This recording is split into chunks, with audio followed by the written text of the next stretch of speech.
오늘 우리에게 주시는 하나님의 말씀은 마가복음 2장 1절에서부터 12절까지의 말씀입니다. 이 말씀을 제가 오늘 공동 번역으로 읽어 드리도록 하겠습니다. 며칠 뒤에 예수께서는 다시 가파르니움으로 가셨다. 예수께서 집에 계시다는 말이 퍼지자 많은 사람이 모여들어 마침내 문 앞에까지 빈틈없이 들어섰다.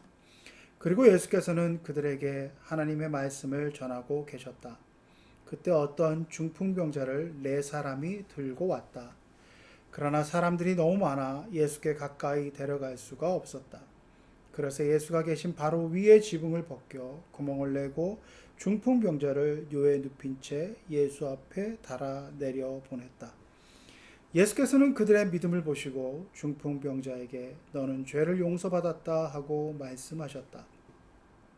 거기 앉아있던 율법학자 몇 사람이 속으로 이 사람이 어떻게 감히 이런 말을 하여 하나님을 모독하는가?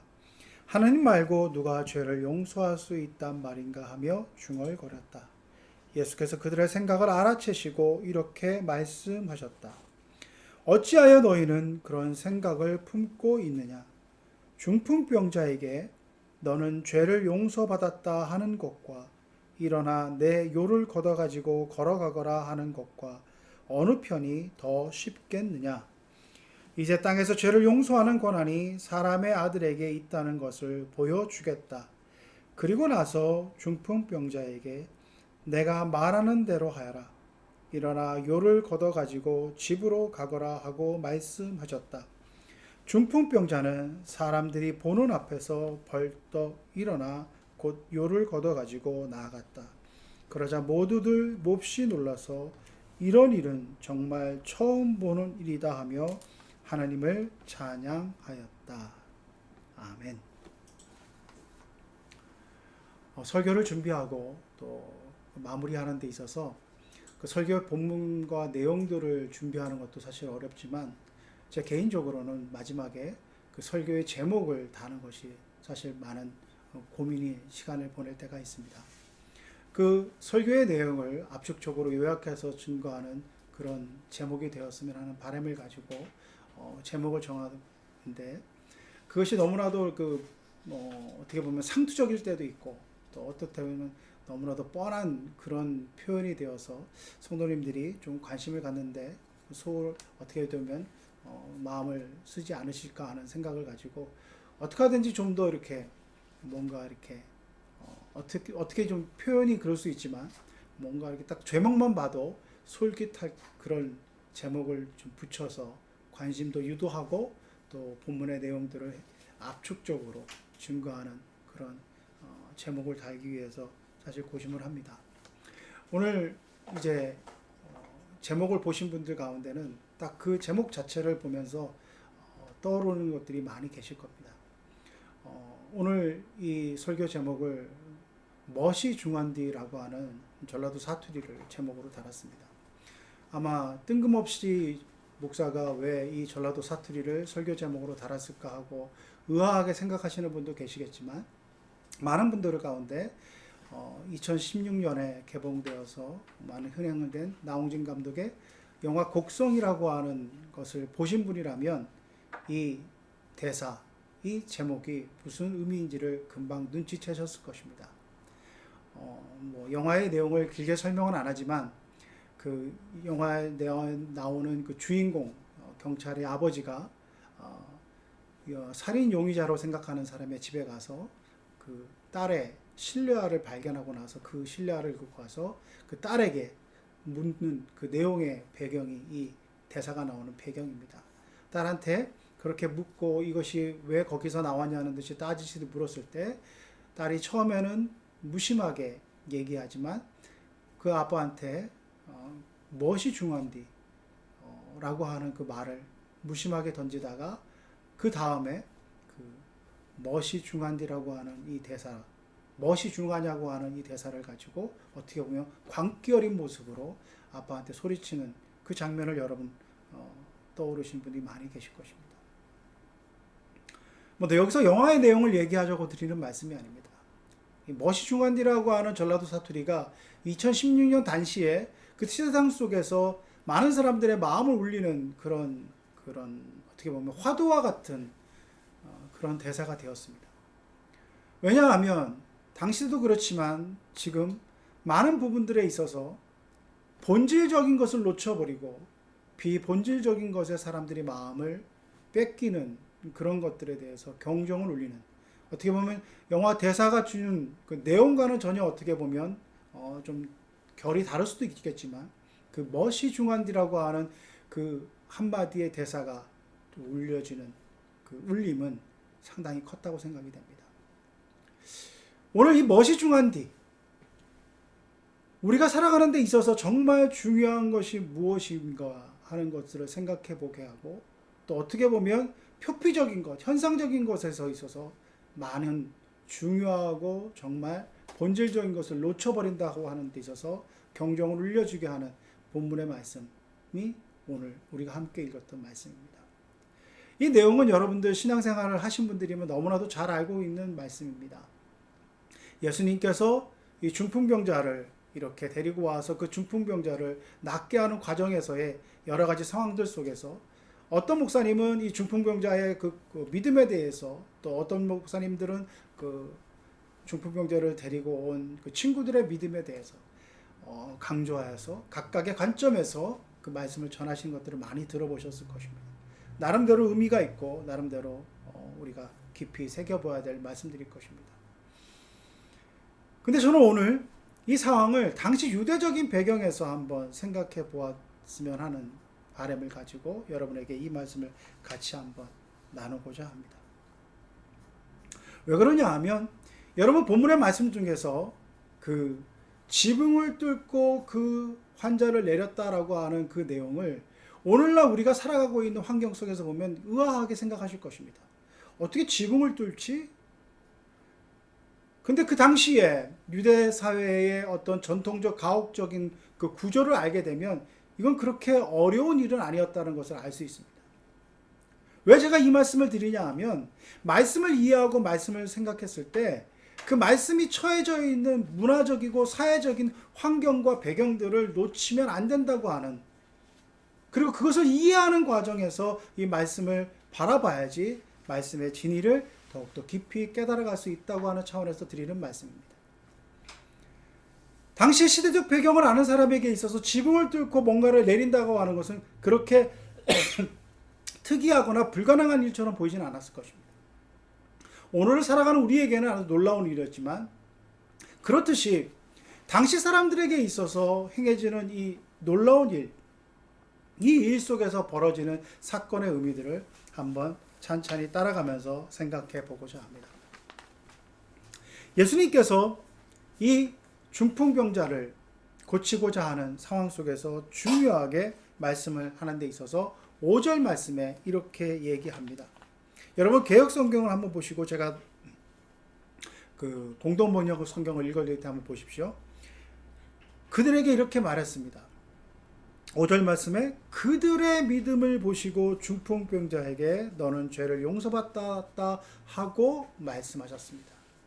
여기서 그들의 죄를 그들의 믿음을 보셨다라고 했을 때 이 그들이라고 하는 것, 그 그들을 친구로 한정해서 생각할 수도 있겠지만 여기서 말하는 것은 친구와 함께 중풍병자로 온 그 모두를 말할 수도 있습니다. 왜 그러냐 하면 한번 생각해 보십시오. 사람들이 많아서 그 예수께로 가까이 갈 수 없는 그 난관이 있었지만 주님께로 가면 이 친구를 낫게 할 수 있다고 하는 그 확신을 가졌기 때문에 그 난관을 뚫고 그 친구를 지붕을 뚫고 예수님께로 내려달린 그 행위들을 보고 그 마음의 중심에 그 믿음을 보시고 주님께서 이렇게 말씀을 하십니다. 너는 죄를 용서받았다, 이렇게 말씀을 하십니다. 한번 생각을 해보십시오. 당시의 시대적 상황을 떠나서 오늘 우리에게도 너는 죄를 용서받았다, 그 상황 속에서 너는 죄를 용서받았다라고 하는 말이 어떻게 보면 좀 생뚱맞다고 하는 느낌을 갖지 않으십니까?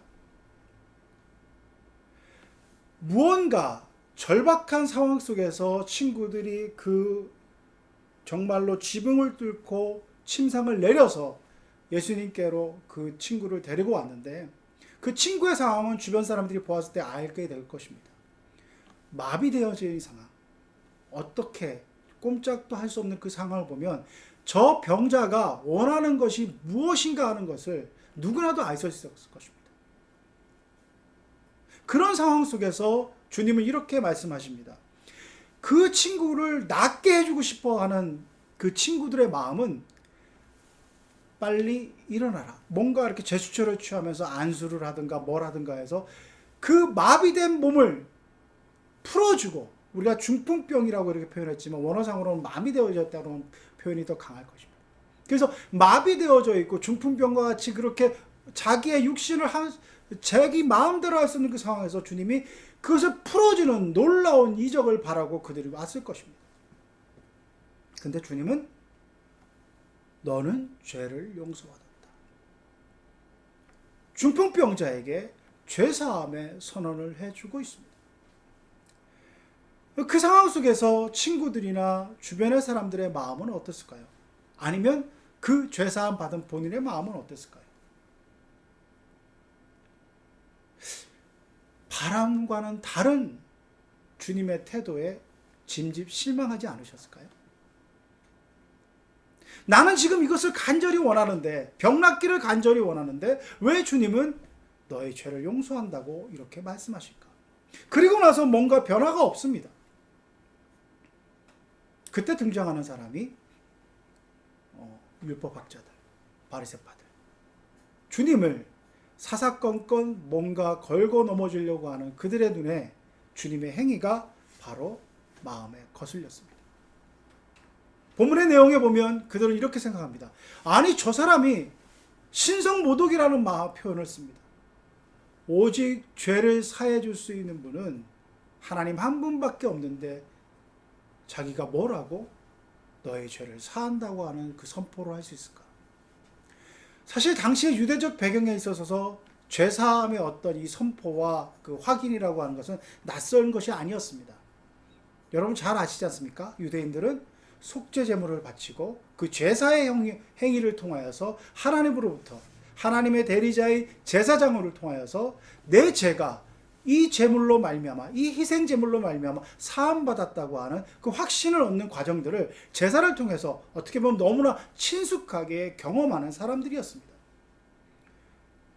근데 이 예수라는 사람은 그 모든 제사적인 행위, 또 제사장의 권위를 가지고 있는 사람도 아닙니다. 그런데 그가 내 죄를 사함 받았다라고 하는 선포를 하고 있다라고 하는 것입니다.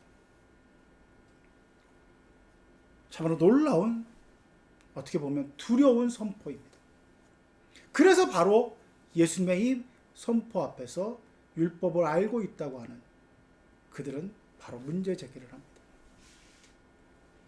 당시 신성모독이라고 하는 것은 여러분 바로 돌로 쳐 죽이는 그런 엄청난 죄악이었습니다.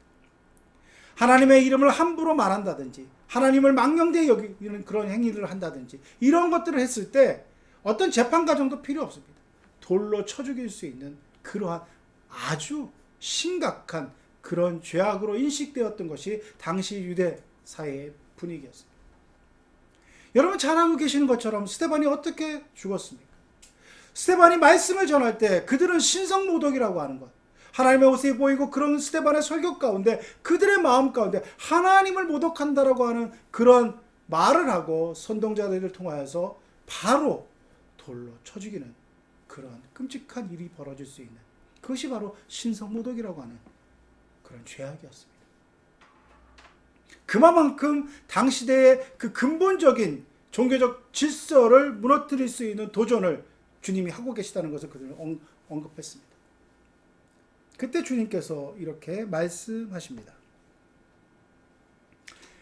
너희들의 마음에 품은 생각을 내가 알고 있다.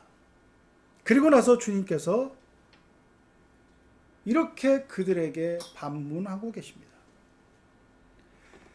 중풍병자에게 너는 죄를 용서받았다 하는 것과 일어나 내 요를 걷어가지고 걸어가거라 하는 것과 어느 편이 더 쉽겠느냐 이렇게 묻고 계십니다. 여러분 어느 편이 더 쉽습니까? 우리의 심령, 우리의 상식으로 보면 너의 죄를 용서받았다라고 하는 것은 그만이야 할 수 있는 상황입니다.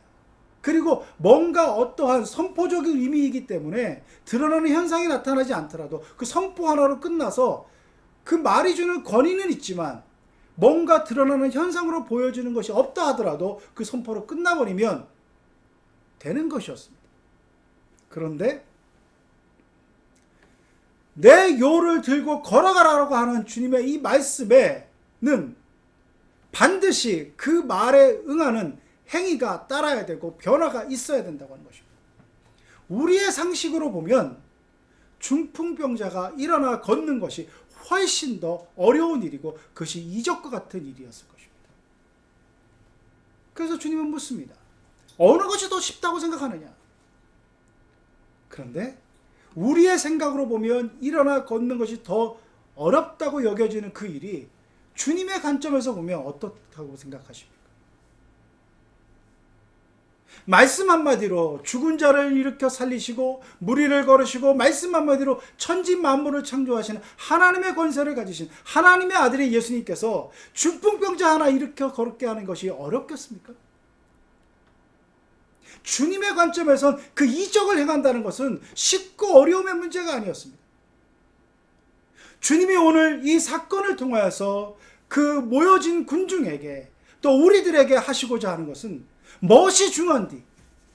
그 중풍병자가 가지고 있는 근본적인 문제인 죄사함의 그 사함의 놀라운 권세, 예수 그리스도만이 할 수 있는 그 죄사함의 권세, 예수 그리스도만이 우리 죄를 사하여 주시고 예수 그리스도만이 우리를 구원하여 줄 수 있는 그것을 증거하기 위해서 현상적으로 보여지는 중풍병자를 일으켜 걷게 하셨다라고 하는 것입니다. 이 질문을 던진 다음에 바로 주님은 이렇게 말씀하시지 않습니까? 내 요를 걷어서 들고 걸어가라. 그 사람이 걸어서 나아갑니다. 많은 사람들이 놀랍니다. 많은 사람들이 이런 일을 보지 못했다. 그러면서 하나님을 찬양했다라고 이렇게 표현합니다. 당시에도 그렇고 오늘도 그렇고 많은 사람들은 보여지는 현상에 초점을 맞춥니다. 병든 자가 나았다. 내가 원하는 것이 응답받았다. 그래서 삶의 형편이 바뀌었다. 뭔가 내가 원하고 바라던 것에 대한 응답을 통하여서 그 믿음의 확실성, 또 믿음에 가지고 있는 효능감, 그것을 통하여서 진리를 생각하고 진리를 판단합니다. 이것이 우리에게 주어진 한계입니다. 저와 여러분의 마음 가운데 간절하면 간절할수록, 절박하면 절박할수록 그것이 해결되어지고 그것이 풀려나가는 것에 대한 그 응답이라고 하는 것이 얼마나 큰 무게감으로 다가오는 것은 너무나도 잘 알고 계신 것입니다. 그것이 해결되었습니다. 중풍병자에게는 중풍병이 낫는 것보다 더 절박한 일이 어디 있겠습니까? 그것이 해결되었다라고 하는 것입니다. 근데 오늘 우리 주님은 그 중풍병을 낫게 하는 것, 뭔가 우리들에게 이적적으로 정말 기적적으로 일어나는 것이 주님의 입장에서는 아무런 정말 어려운 일이 아니고 이적과 같은 일이 아니라 주님의 말씀 한마디면 이루어질 수 있는 그 일들인데 우리는 그것만 보고 따라가는 우리들에게 본질을 바라보라고 하는 것입니다. 저와 여러분에게 있어서 예수 그리스도를 만나고 주님이 허락해 주시고 주님의 은총으로 베풀어 주신 그 십자가의 보혈에 의한 죄사함에 대한 확신과 죄사함에 대한 그 감격을 가지고 있지 않고서는 변화되어진 현상, 그것에 만족하며 살아가는 것은 우리는 결코 구원할 수 없다라고 하는 것을 말씀해 주고 있다라고 하는 것입니다. 무엇이 중요한디? 무엇이 우리에게 진정으로 중요하냐고 하는 것을 주님이 지금 이 사건을 통해서 우리에게 묻고 계시다고 하는 것입니다. 당시대에 주님 당시에도 이적을 행하는 사람들은 많았습니다. 그래서 이적을 행하는 사람들이 있었을 때 그를 메시아인 양 따르는 사람도 있었습니다. 오늘날도 마찬가지 아닙니까? 어느 기도원에 갔더니 어디 갔더니 병소침의 역사가 나타나고 뭔가 변화가 나타나고 어디 가서 무엇을 했을 때 이것에 대한 응답이 있다고 하면 그것으로 사람들이 많이 몰리는 것을 볼 수 있습니다. 마음을 뺏기는 것을 볼 수 있습니다. 과연 그들의 말로가 어떠했습니까? 오늘 이 중풍병자의 입장에서도 한번 생각해 보시기 바랍니다. 아마 중풍병자가 죄사함에 대한 확신, 죄사함에 대한 그 은총을 경험하지 못하고 단지 중풍병만 나았게 됐다고 한다면 그가 중풍병이 회복되어져서 허랑방탕하게 살아간다든지 죄 가운데 살아간다든지 그랬다고 한다면 그의 중풍병이 회복되는 것이 과연 그에게 복이었을까요? 반면에 그가 중풍병이 아니라 주님이 주시는 죄사함의 은총, 친구들은 모르는 자기만의 은밀한 죄악 가운데 고민하고 괴로워했던 그것이 주님이 말씀하신 너의 죄를 용서함 받았다고 한 그 선포 가운데 그 마음 가운데 그 죄사함에 대한 확신 속에서 사지는 움직일 수 없지만 그 마음에 감사와 기쁨이 넘치고 그 마음에서 우러나는 말들이 남을 축복하고 남에게 정말 복음을 전하는 그 말들을 통하여서 상황은 변화되지 않았습니다.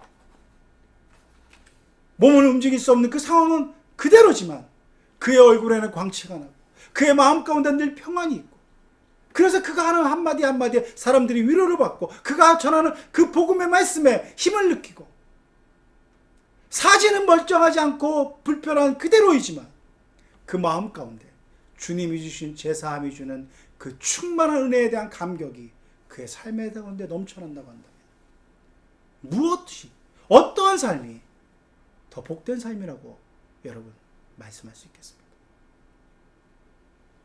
저와 여러분의 인생 가운데 우리에게 있어서 간절하면 간절할수록 절박하면 절박할수록 우리는 본질에 대한 것들을 놓치지 말아야 됩니다. 날마다 정말 무엇이 중요한디라고 하는 무엇이 본질에 가까이 갈 수 있는 그 일인가 하는 것을 묻고 그것을 향하여 우리가 한 걸음 한 걸음 나아가며 살아갔을 때 주님이 주시는 그 죄사함의 은총, 그 주님이 주시는 구원에 대한 감격을 통해서 우리는 온전한 삶을 살아갈 수 있다고 하는 것입니다. 고린도후서 5장 17절 말씀에 주님께서 우리에게 말씀하고 계시지 않습니까? 사도 바울의 그 삶의 온전한 변화를 통해서 고백되어지는 이 말씀을 통해서 복음이 가지고 있는 능력을 말해주고 있지 않습니까? 그런즉 누구든지 그리스도 예수 안에 있으면 새로운 피조물이라고 하는 이 감격과 기쁨과 환희가 저와 여러분의 마음에 넘쳐나고 그것이 삶의 풍성이 증거되었을 때 우리는 온전한 주님의 제자로서 살아갈 수 있다고 하는 것입니다. 눈에 보여지는 것, 뭔가 내가 원하는 것에 대한 것들, 그것에 여러분 마음을 뺏기지 마십시오. 주님은 그것이 꼭 필요하다면 반드시 그 모든 것 가운데 은혜를 베풀어 주십니다. 그러나 그것을 통하여서 여러분이 본질을 잃어버리고 주님을 멀리하게 된다고 한다면 결코 그것은 주님이 허락하시는 것도 아니고 주님이 허락해 주신 은혜도 아니라고 하는 것입니다. 저 여러분의 삶 가운데 그 본질에 향한 주님을 향한 그 깊은 믿음의 고백, 그것을 통하여서 하루의 삶이 더욱더 주님과 동행하는 그런 은혜의 삶이 될 수 있기를 간절히 바랍니다. 함께 기도드리겠습니다. 하나님, 우리는 내가 필요로 하고 내가 원하는 것이 정말 절박하면 절박할수록 또 간절하면 간절할수록 또 꼭 필요하면 필요할수록 그것에 마음을 뺏겨서 주님이 원하시는 것, 주님이 바라시는 것, 주님의 뜻을 잊고 살아갈 때가 많이 있음을 고백드립니다. 하나님, 우리의 환경 속에서 주님을 멀리하고자 하는 것들을 다 내려놓고 그것이 아무리 급하고 절박하고 정말 간절할지 할지라도 주님보다 앞서지 않게 해주시고 주님을 사랑하는 마음보다 커지지 않도록 우리를 지켜주시고 우리를 주님께로만 향하는 것으로 나아갈 수 있도록 주님 인도하여 주옵소서. 예수 그리스도 이름으로 기도드리옵나이다.